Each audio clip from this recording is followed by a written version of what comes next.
Hi, welcome to the Vaguely Anime Podcast. I am one of the hosts this evening, Michael, followed by the only other host, Sage. Yeah, that's me.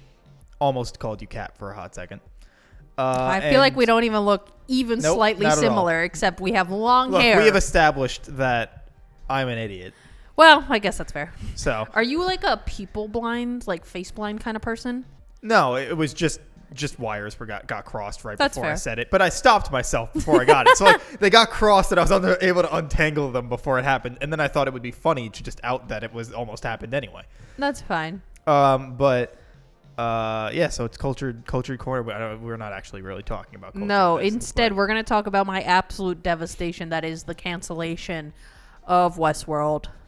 Desolation of the cancellation of the... Devastation. Yeah, they just announced that they're not proceeding with season 5.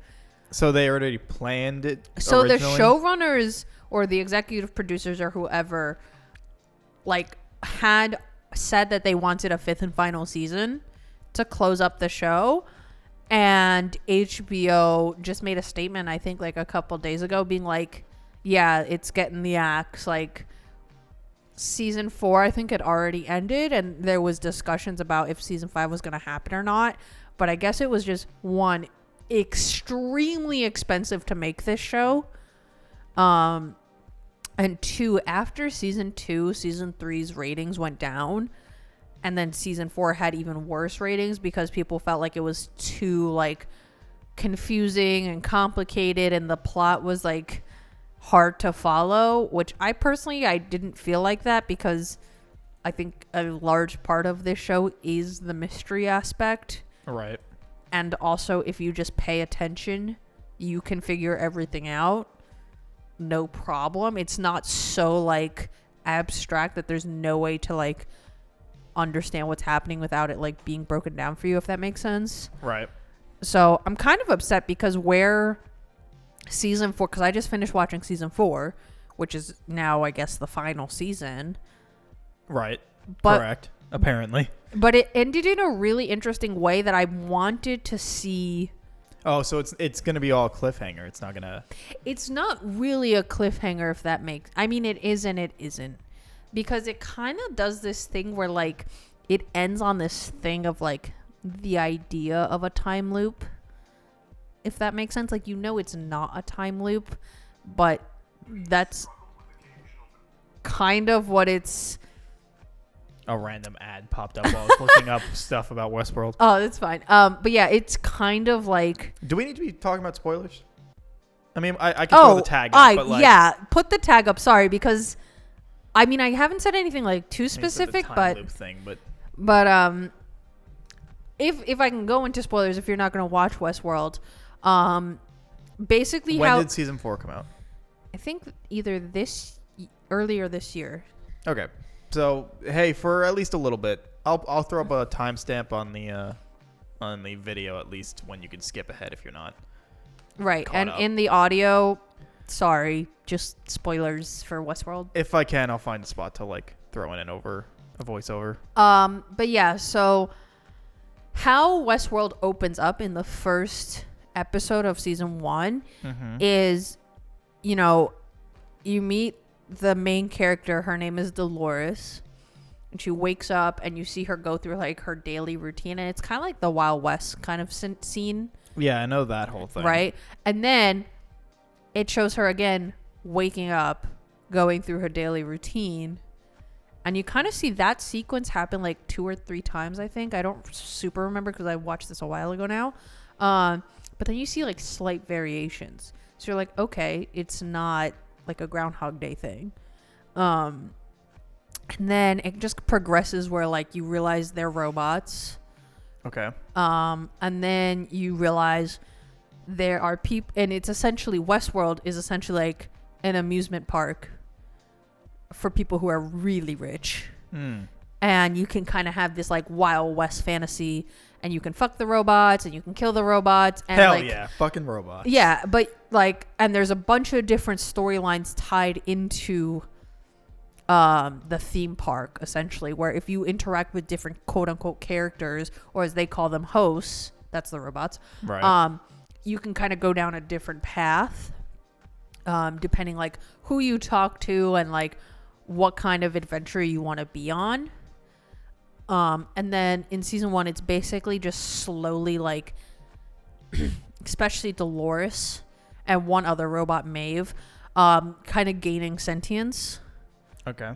And being like, oh, I can do a lot more than what I am just programmed for. Oh shit, there's a lot of people in this fucking show. Oh yeah, the cast is huge. It's really good. The acting is honestly incredible, especially when they're like performing as robots. There will be scenes where like the people who run the theme park, essentially, Right. they will go through like different stages with the robots of like programming them and like behavioral things and all this jazz. But sometimes if something goes wrong with the robots, they'll bring them into the facility, take them out of the amusement park, bring them into their facility where they create them and all this jazz. And then there are scenes though where like they'll have the robot talking to them essentially, and then they'll be like, oh, like turn off your emotion center or whatever, right? And then they'll go so straight face so quick. And it's honestly really impressive, just like how they can go from being like really, really emotional to like just deadpan, like very monotone responses. Right. I think, and it's not even just like, it doesn't feel corny, if that makes sense. I think it's very believable that you could believe that these are robots. Right. Just like super hyper intelligently created robots. And then in season 2, you see Dolores and then Maeve. They're both working on their own kind of plans to get out of Westworld. And you kind of see them working their way through Westworld. More robots. I really don't know if other robots become sentient. Like some of them do and some of them don't, but it's kind of hard to tell. But you see like robots joining their side essentially to leave Westworld. Okay. You're not gonna get that joke. Never mind. Continue. And then season 3 is Dolores made it out of Westworld, and she's trying to figure out a way to like essentially destroy the company that made Westworld. Okay. And she makes like a bunch of copies of herself, but in other host bodies. All right. And then one of those host bodies kind of gains its own sentience outside of Dolores, if that makes sense. Like it's her programming, but different characteristics because it's supposed to be physically somebody else. Right. Like a real human that exists. And then, so that's interesting. And then season 4 is essentially like Dolores's split off personality succeeds in essentially taking over the world. And they essentially like turn the humans into their own playthings for the robots, doing like a 180. Right. But the way it ends is another copy of Dolores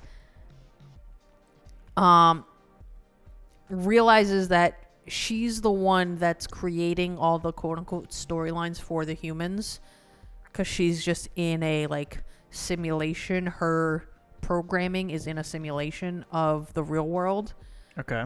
but she's affecting the humans in real time. And so her programming gets taken out of that because the world is basically just going to shit. Somebody makes a command for all like everybody to just start killing everybody. Survival of the fittest, like, you know, take out just anybody in your proximity kind of thing. Right. So they take Dolores's programming and essentially put her into a different simulation that they call the Sublime, that they had sent the other robots into Okay. as like a like version of heaven for them that wasn't Westworld, because in Westworld they were just getting murdered and tortured nonstop, just over and over and over again. Right. So the Sublime, like, they could just live their lives like however they wanted. So they put her in the Sublime to essentially like figure out how to save humanity. And that's how it ends and then the ending scene is like her dressed up as her original self in her like Wild West outfit and like overlooking the original Westworld, if that makes sense. Gotcha. So basically you can just believe it's a time loop. You can, but it doesn't like super make sense in the context because it doesn't make sense for all of that to be something that season 1 Dolores would have thought up of. Well, but you would argue if it's a time loop, then it's not the first time she's done it. It's multiple. Right. You're just watching one of the loops. Right, but I don't think it's a time loop personally. It doesn't make like enough sense for it to be a time loop. Especially because if it was a time loop, like in season 1, Dolores realizes that she herself is in a loop because of her programming that she does, goes to the store every single morning, buys the same 5 items every single day, talks to the same 3 people every single day, talks to her dad every day, brings in the horses, you know what I mean? So her schedule is extremely similar every single day. Nothing is really different. So she herself realizes she's in a loop, but she doesn't know why she's in that loop or how to like stop it. That's in season 1. This is when she's gaining her own sentience. Well, you could argue that when she gets put back into the thing, that she loses that sentience and then learns it again. Well, okay, so she creates, I think, like 5 versions of herself in season 3. So you have main Dolores, who we follow, who's trying to like take down Delos, which is the company that created Westworld. You have Charlotte Hale version of Dolores, which is the like she works at Delos. Okay. And then there's like a Japanese guy whose name I can't remember, who like is a Yakuza boss. So he's kind of like her underground guy. It's still technically her. Right. And then there was one other one which I forgot. And then a 5th version that Charlotte actually creates to run the simulation of the new world, quote unquote. Right. But I think there was only one version of Dolores that doesn't get like their own quote unquote sentience, which is the Yakuza boss version, because he's just not around long enough for it. Right. But the simulation one realizes that she's in a simulation and that she's not like physically present. And so she gets her own sentience again right before the ending. And that's when she goes into the Sublime to be like, okay, let's begin at the start kind of thing.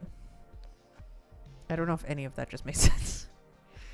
Like, I get it, but also I don't have much of the context. Yeah, it's kind of, I think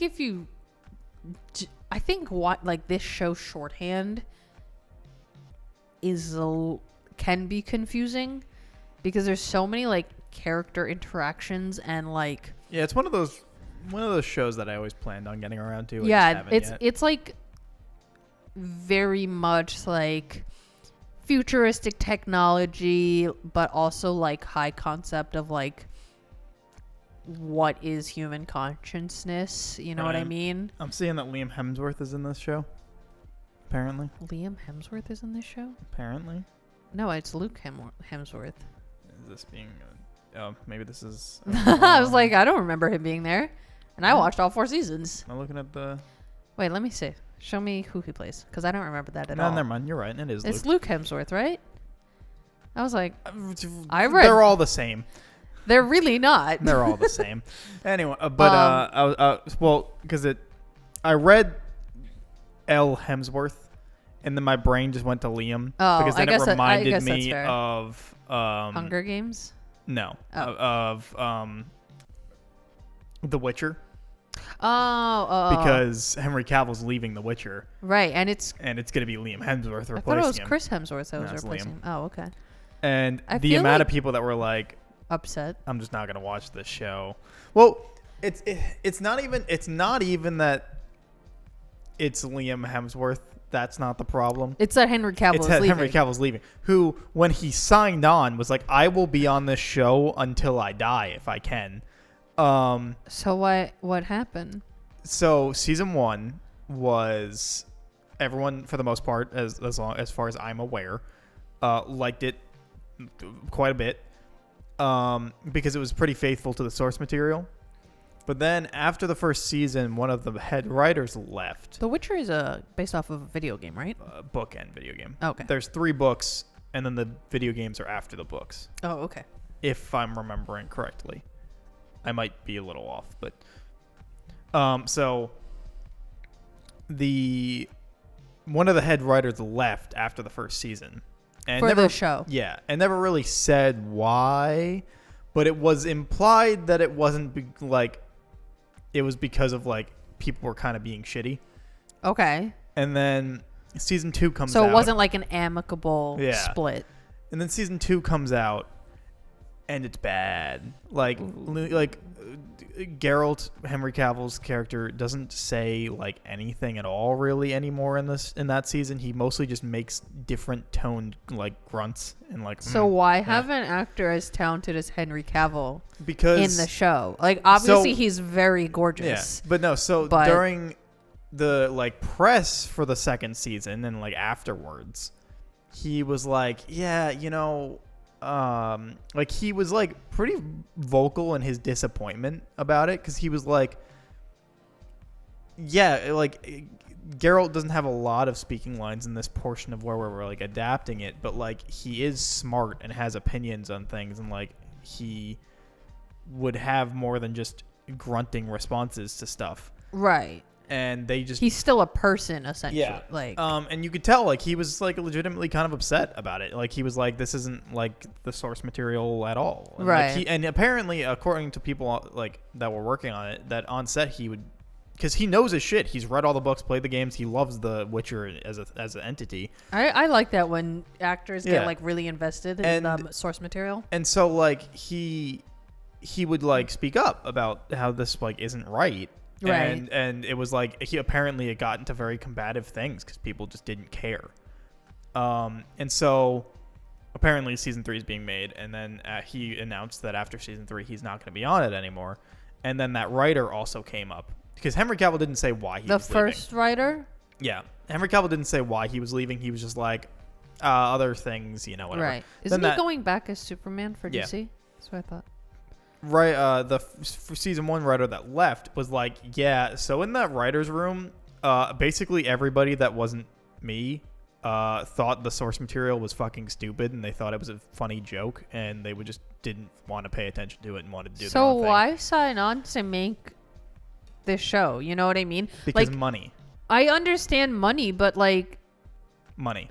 if you make it complete, if like let's say season 1, right? The first writer who left, if he wasn't there and they totally botched the story, like there wouldn't be a season 2, because people who are a fan of the source material would be like, what the actual fuck?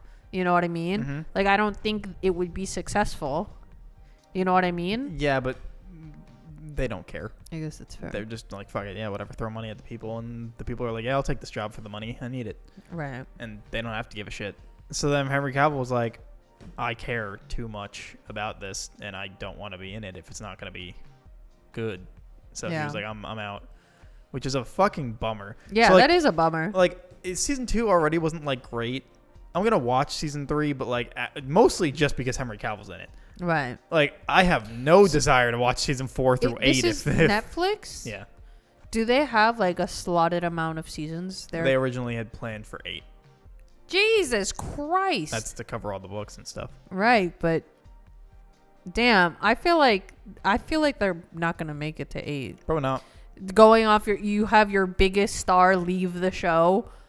Like The main like character. literally the main character leave, your best writer leave, and like then you're gonna have Liam Hemsworth replace him, who is just I don't not even that great of an actor. I don't dislike Liam Hemsworth. I just think he's a little bit bland.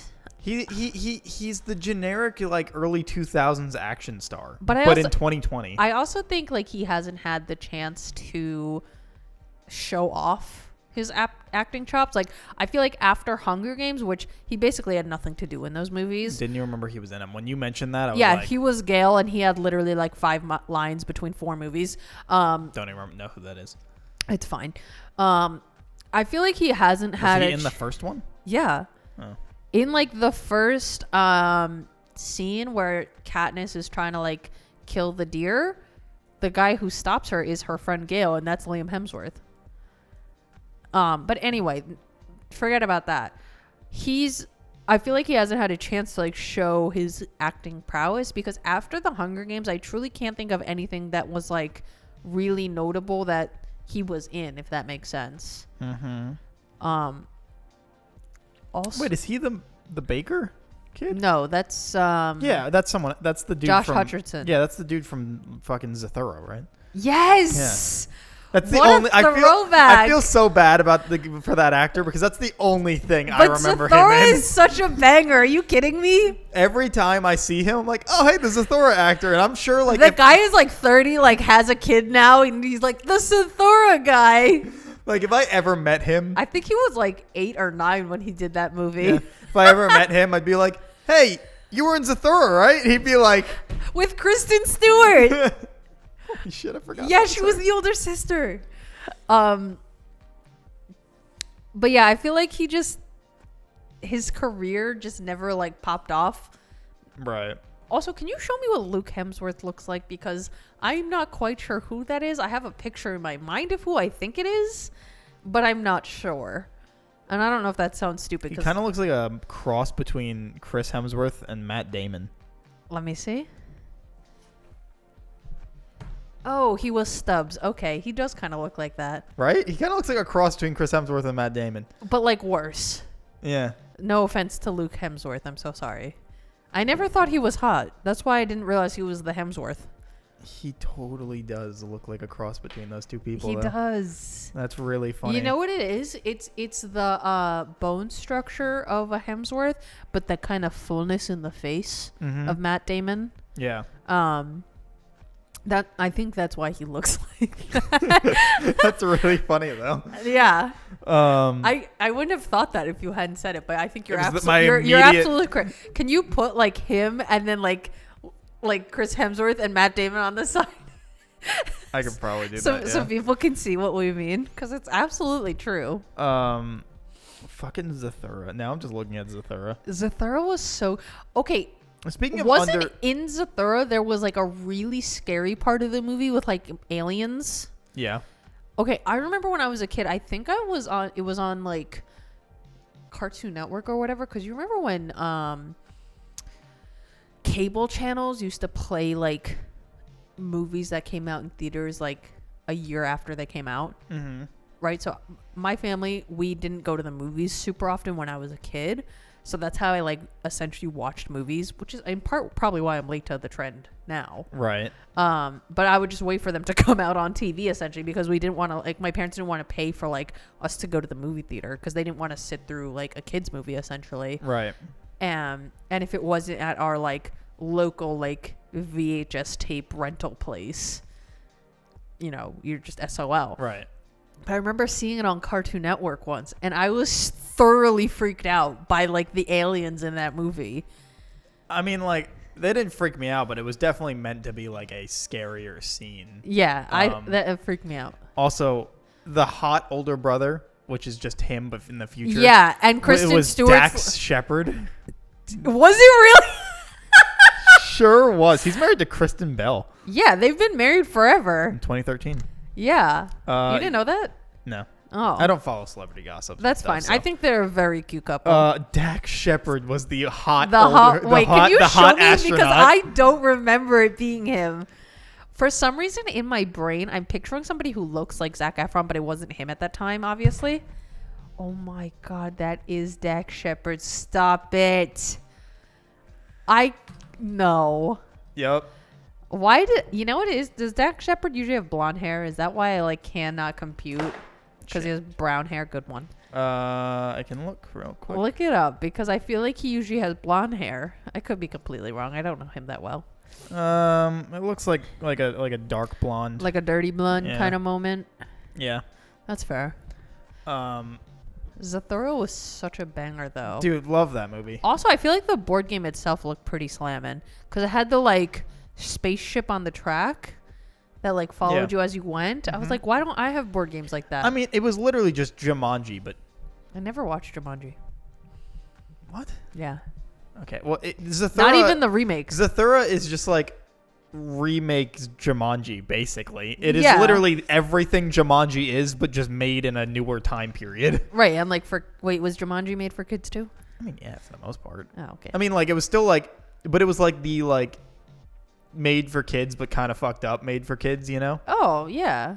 So I feel like that was a really golden period of television and movies where like they would be like, this is for the kids, and it would be like really, really messed up stuff. right. Because for the most part, like it would be messed Zathura up like literally came out 10 years later, 95 to 2005. really. So they absolutely were like, Yeah, "Okay, that's let's kind of make- perfect though for them. Just make up a new one. Yeah. Especially They went, oh, Jumanji is about like the jungle and shit. Zathura. Space. And didn't they do a Jumanji remake recently? There's two of them. Welcome to the Jungle, and I don't remember what the second one's called. Is Nick Jonas in it? Like I think he is. Yeah. And The Rock. Mm-hmm. And Jack Black. Yep. And somebody else. Kevin Hart. Kevin Hart. Isn't Karen? What's her name in it? Possibly. Who's Is she the hot one? Yes. Yeah. Okay, Whose then, name yeah. I can't remember. I'll look it up real quick. She's also in Avengers, and I can't think of her name now. She's Nebula.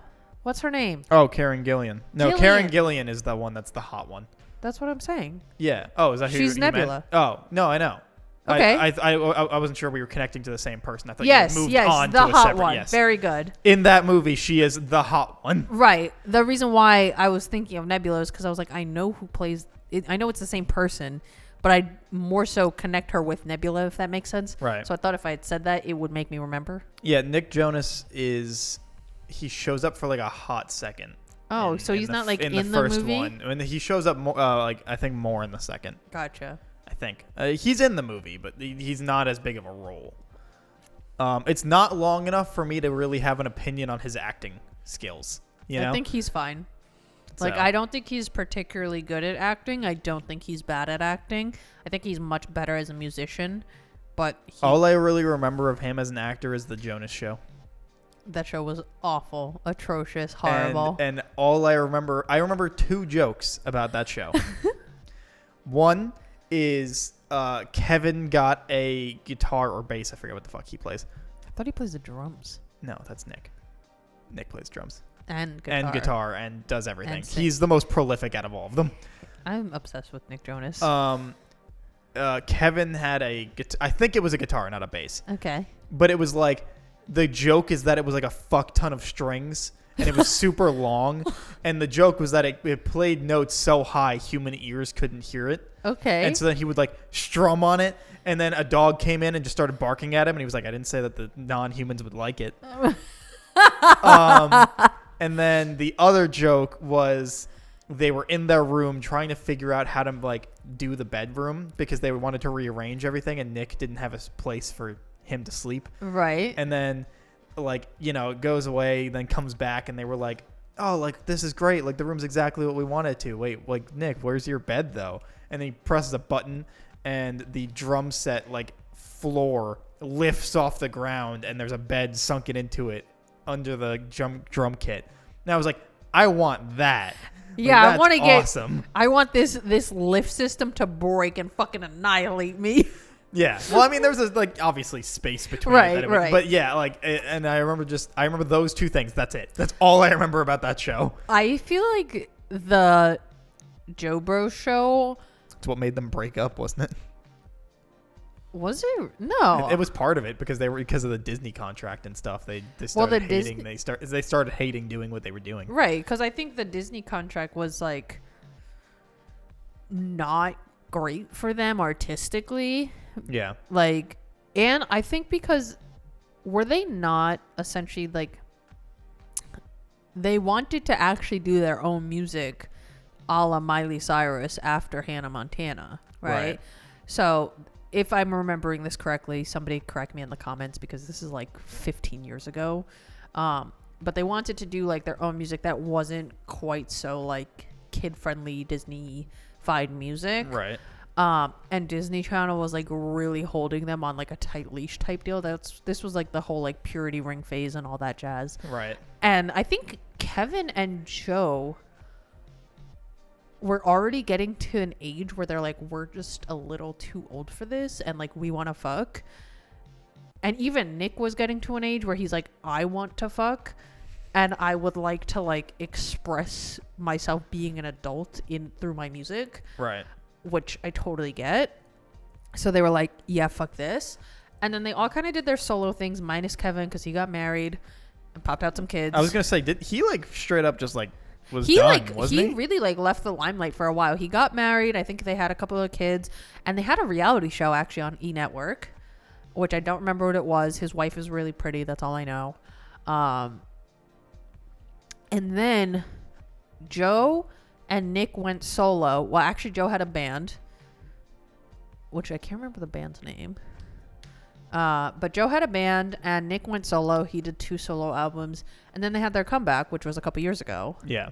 And now they're just together. Now they're just together. Although, in between the comeback and them just being together, I think Nick put out another solo album.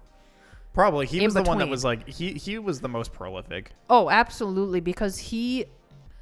In their solo time, he put out 2 albums, which I personally love. But I'm also obsessed with Nick Jonas, so I think I might be biased. But I think they're great albums. He had a tour with Demi Lovato. Mm. And I remember this being like a whole thing because for the VIP like meet and greet tickets, it was like some kind of outrageous price. I think it was like $10,000 for a meet and greet. And I remember somebody online talking about this, and they were like, if Beyonce is not charging $10,000 for a meet and greet, nobody else should. Right. Because if Beyonce, who is like the most, recognizable artist in the Right. world, essentially, like, is not going to charge that kind of money, you, Nick Jonas, and Demi Lovato, you do not have the grounds to stand on to do those things. Right. And I just thought that was really funny. I was like, you're not wrong. But also, who's spending $10,000? You know what I mean? Dude, apparently those Taylor Swift tickets are like $11,000 Holy right now. shit. So you know how Ticketmaster is truly awful? They're literally the worst. I think it's very funny to me that Ticketmaster will literally never learn their lessons. Because anytime something like this, where it's like a really major, hyped up concert that everyone and their damn mom is trying to get tickets for, they do absolutely nothing in preparation and just let the service crash. Well, because they don't give a shit. They don't give a shit. They're not here to learn the lesson. They're here to know that they're going to make money no matter what. I know, but I just think it's awful. Like, They own every step of the process. They can do whatever the hell they want. I know, but I'm just like, God damn. And so I have a friend that actually they got tickets. Yeah, I know a girl who got tickets too. She got apparently one of them's in the fan club or something, so they got early access. Yeah. So then they were able to get a bunch of tickets for the And they group. were doing Ticketmaster did a lottery for early access as well. Well, so I know that's how they got theirs. And I was like, I know that you really want to go to this concert, but you could resell these and make a mint. You could, but also I feel like that would be the most fucking awesome concert ever. Like, I'm not even that into Taylor Swift, although I have like from a distance like followed her career, if that makes sense, and I think she's a really great artist. One of my friends will every now and then send me like a song, and I'll listen to it. So Right. like I've heard bits and pieces of her evolution, but for the most part, the Taylor Swift I really know is like her beginning. Like, Right, where like, she's like, still country. like country Taylor Yeah. Swift. Like, I that's don't know. really the only Taylor. Like, and I know other songs that are, like obviously you go on the radio or something, and some of them also Right, Like, so I know her, some of them. like like the hits essentially. Yeah, but like for the most part, I really only ever followed loosely, Right. Because I somewhat like country, and then once she went into pop, I was like, I'm fine with pop now. I've just gotten over being like, because for a while I was like, pop sucks. There's nothing good about pop. Really? For a bit. I got Is over it because that. you hate fun? No, I thought it sounded the same, and it still kind of does. But I mean, like, yeah, but I'm just fine with that. I now. think pop in its own right is very has a very specific place in music. It does. I'm not saying it doesn't. Right. But I was like that pretentious guy for a hot minute, gotcha, where I was like, gotcha. pop fucking sucks. There's nothing good about it, So I had heard some of her songs, but like nothing really, and I hadn't heard like albums worth. It was just whatever was popular, Right. like Shake It Off and shit like that. Right. So really, the only time I was like kind of like listening to Taylor Swift was the most songs I have listened to from her are probably from the country era. Gotcha. And I've listened to pop era Taylor Swift, but there's The country era is just so adorable. I love it. yeah. And so when this when the new album came out, like I was talking to her about it, and it was and she like already knows all the words to every like song and stuff. I was like, damn, the all right. new album I think dropped last week. Yeah. The new literally it had all 10 spots on Billboard's Hot 100. First artist ever to do that. All 10 of the top 10. So when was the last time she released an album? Like, why is Like this a year so, ago? So then why is this so insane? Apparently why is this one the apparently insane? this album's just an absolute fucking banger. Like 'Cause, no like- skips. I don't know. I didn't listen to No, it. I know. Like, that's why I'm like, because it's not like it wasn't like recently that she fucking put out music. That's why I was like, she's actually been putting out music so consistently. That's why I'm like, where is But- the immense hype of like the people going like this concert's gonna be incredible? It's just well, like, but here's the she's thing. been Here's doing the, it. here's the thing. I think with Folklore and Evermore, which I believe were the two previous albums that came out, they were a little bit more like somber and down to earth and just kind of like more chill. right? That was the vibe I was getting. I haven't listened to either of those albums all the way through. But that's like the general vibe of those. This album, it feels like she's like out for blood, essentially. Like imagine like her Reputation album, but like better constructed and more thought out, essentially. Like that's the vibe I'm getting from it. Right. Where she's like, here are my grievances and you can take it or leave it. Like, because essentially, like, I feel like in this album, she's like, I know I am the biggest star in the world right now, and no one can even come close to touching that with the amount of work I have put out in the past, like, 2 years alone. And the fact that she is just, like, been having this unprecedented battle with, like, Scooter Braun and being like, hey, you're not gonna, give me the rights to my own music. Okay, I would just re-record and re-release all of that music and take all of the profit for myself. Go fuck yourself. Yeah, I will say that was pretty metal. Yeah, and she's just slowly working on re-recording all of her old albums and being like, okay, like, your loss. Which that's pretty metal is right. Like, honestly, get it. Rephrase. That's pretty punk. Yeah, no, it's awesome. I love it because I just think recording studios and like these contracts and things, I'm like, Well, musicians have always been getting screwed. oh, always. Always. And I think like, I mean, if you think about it, this is slightly different story because it's not so much about contracts, but like, you know how the Grammys is essentially just fake? Yeah, all the award shows are just fake. But well, the Grammys I think is particularly bad because it's like deemed as this like highest honor type deal thing. Right. Where in the past, I think it was a year or two ago, The Weeknd decided he's boycotting the Grammys Okay. because that's when he put out Blinding Lights, and Gotcha. they didn't nominate him for anything, and that's like one of his most well constructed, well thought out, best albums of all time. And he's just like, while I don't he's like, I don't need awards to know it's good, but also that's some fake ass shit that you're not going to nominate me because they don't like his like vibe, if that makes sense, and what he represents, and they just want like, they essentially want the Grammys to be like really squeaky clean, if that like, Right. it's just this pageant the Oscars. essentially. Like the Oscars. Yeah, like the Oscars. Like, you're not, I feel like it's very rare for the Oscars to nominate and award like a really like hard edgy movie. Like, do you remember when Precious was nominated for the Oscars? I don't even know if I know what that movie is. Okay, this was like 10 years ago now. It's a movie called Precious. It's absolutely brutal to watch. It's like the synopsis is too long, so I'm not going to get into it. But Precious was nominated for a few things, and people really wanted Precious to win because the acting is incredible, the story is incredible, like just so well done.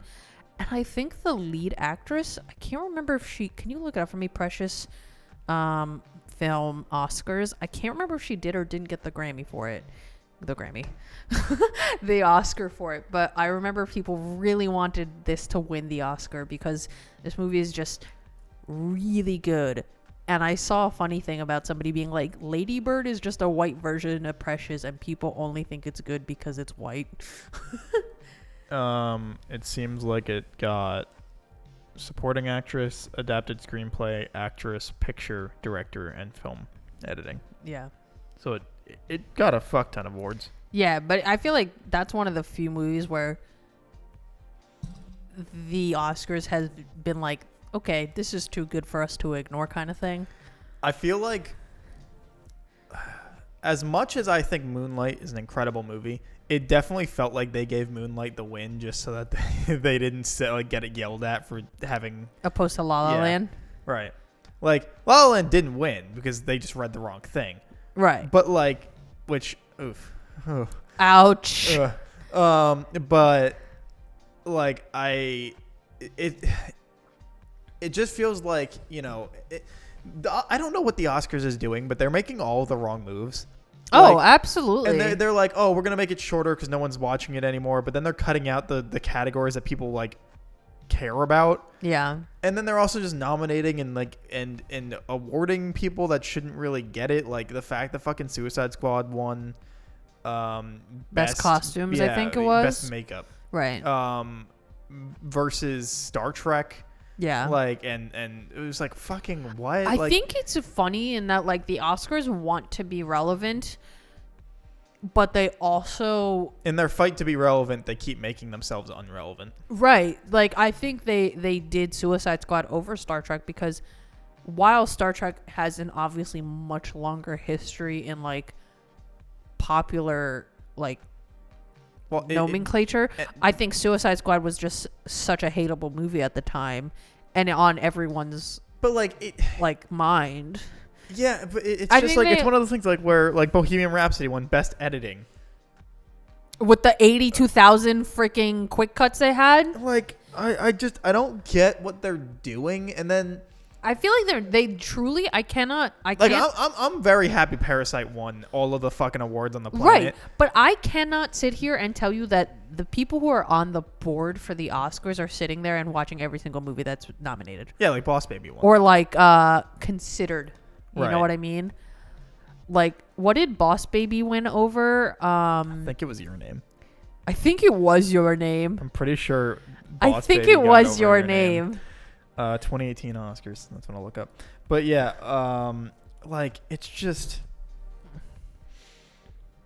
It's honestly embarrassing. Yeah. Because they are not watching. Because how many Yeah, things? because Shape of Water won that year for Best Picture. I mean, I feel like that was a good movie that year. I actually do like Shape of Water, but it won over.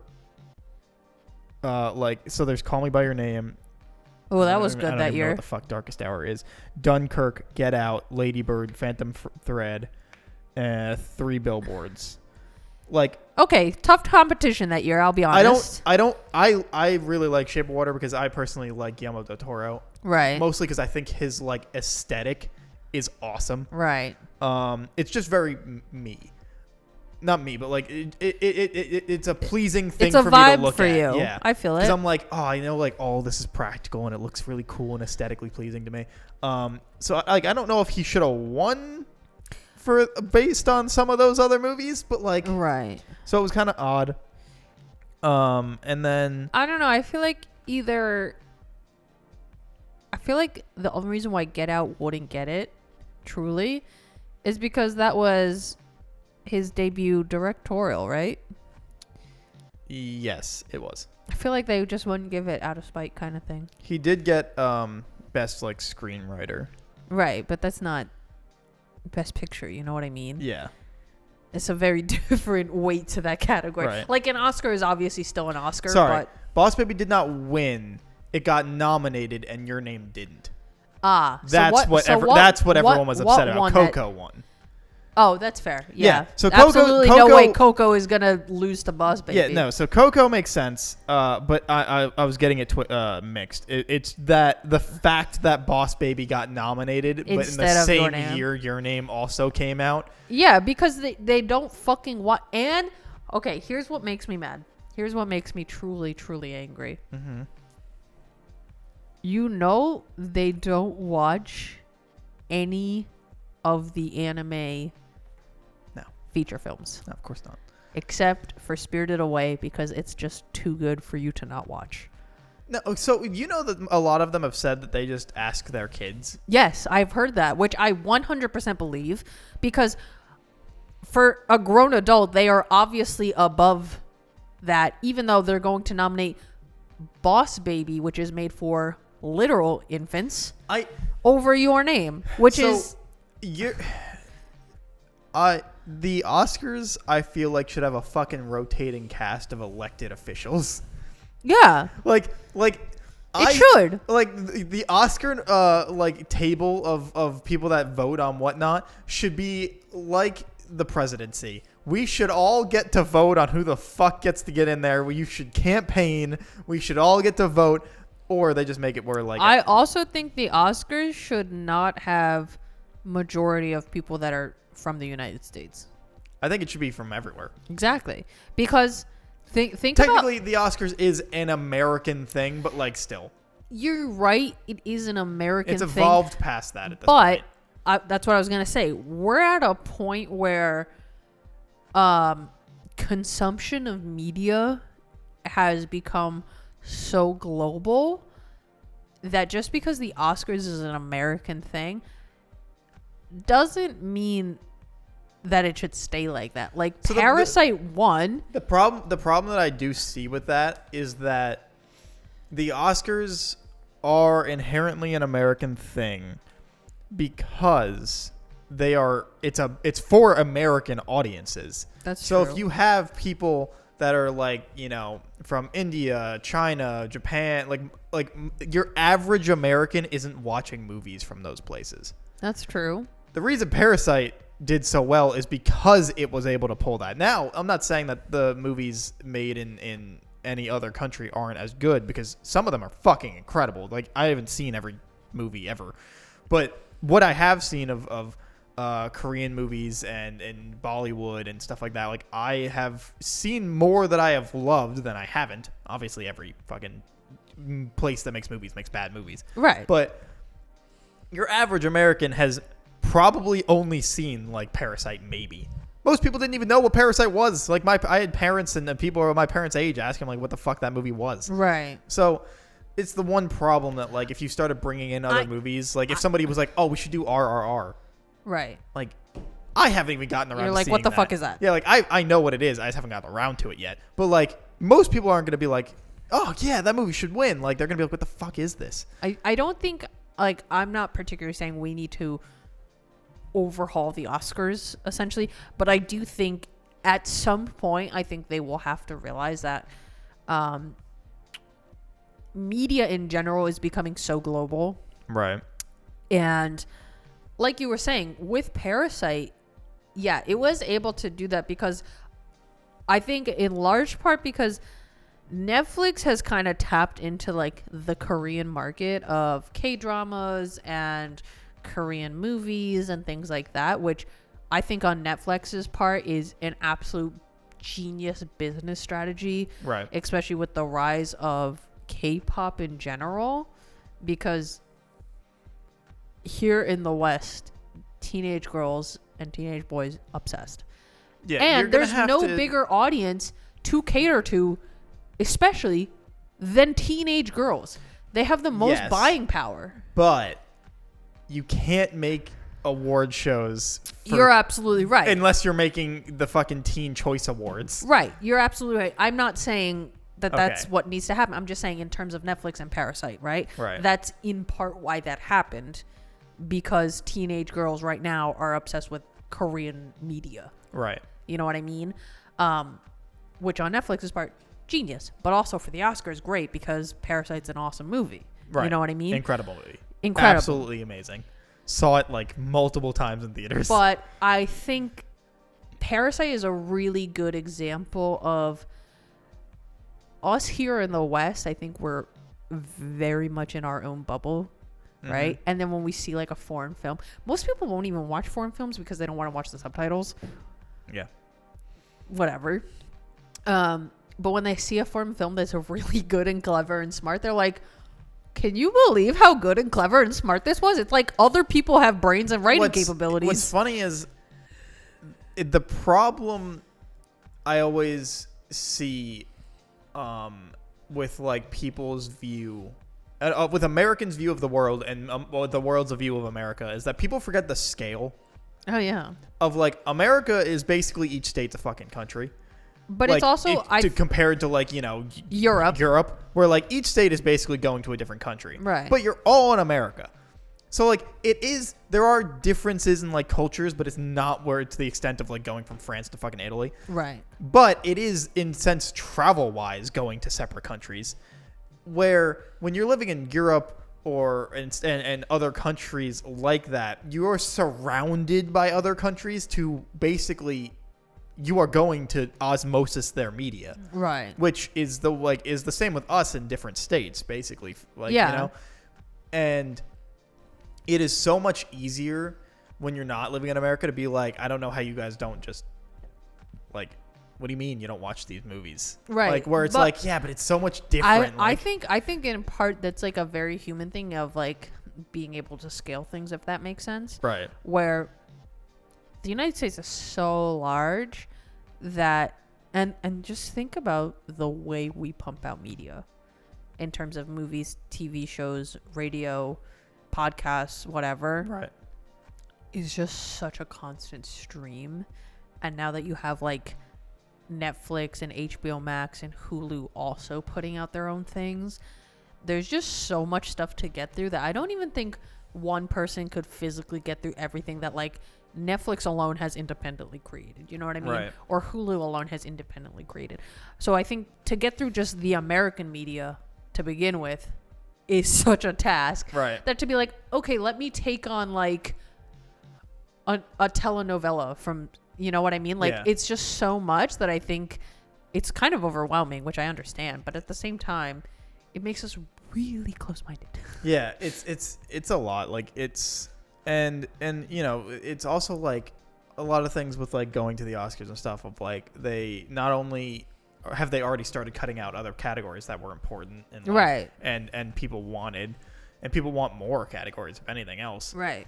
Like they don't have a fucking stunt person category. Which I think is crazy. Absurd, because stunt people fucking like are the backbone of the industry. Yeah. Do you know, like, you know what's so funny about stunts, though, is bad stunts, you can clock it right away. Right. Good stunt, you will literally never know. Yeah, unless you're people like me that are like, oh shit, that was awesome. Yeah, but you know, like, unless you're... Every movie has a stunt. Somebody trips over a fucking table and eats shit on the floor, stunt. Yeah. Like... But it's just things like that I think things like that where it's something you like the average consumer wouldn't even consider. Right, but like stuff like that or you know, like horror movies basically never get nominated for anything. Mm-hmm. This year alone, horror movies have been bangers. There has been so many good horror movies this year.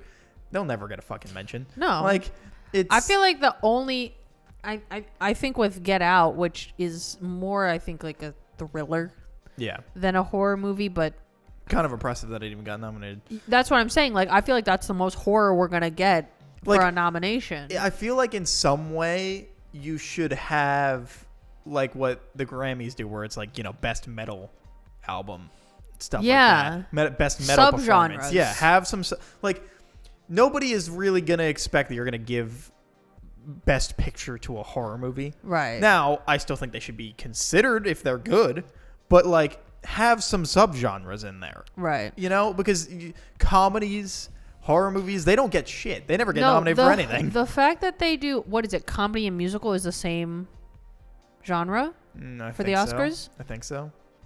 Two completely different genres. Yeah. And you're just going to shove them into one? But also, I think it's weird that they shove comedy and musical together because how many goddamn musical movies are being made every year? I miss musicals. I mean, I really like musical movies. I don't like musicals IRL for the most part because I think they're annoying. But musical movies, I'm La La Land, Singing in the Rain, shit like that. like it's not for me. It's just a little less cringy, right. mainly because the musical part is a little more toned down. Mm-hmm. But I don't know why they do that. Like why those categories aren't even close to similar, and you just squish them together because you can't think of anything more. So, hey, thanks for watching this week's episode of the Vaguely Anime Podcast. Don't forget that you have 2 weeks to watch Jujutsu Kaisen and the movie if you want. We'll Oh, throw yeah. that at the end. Right, So we if you tacked don't that watch, on. so if you don't watch the movie, just don't stick around to the very end of that. We'll obviously give notice, but if you do, we're going to be talking about it to some extent. Don't forget to like, comment, subscribe, leave a like, comment, review, follow. Don't forget to check out Kat the Moonstar on Twitch. And we will see you guys next week. Bye.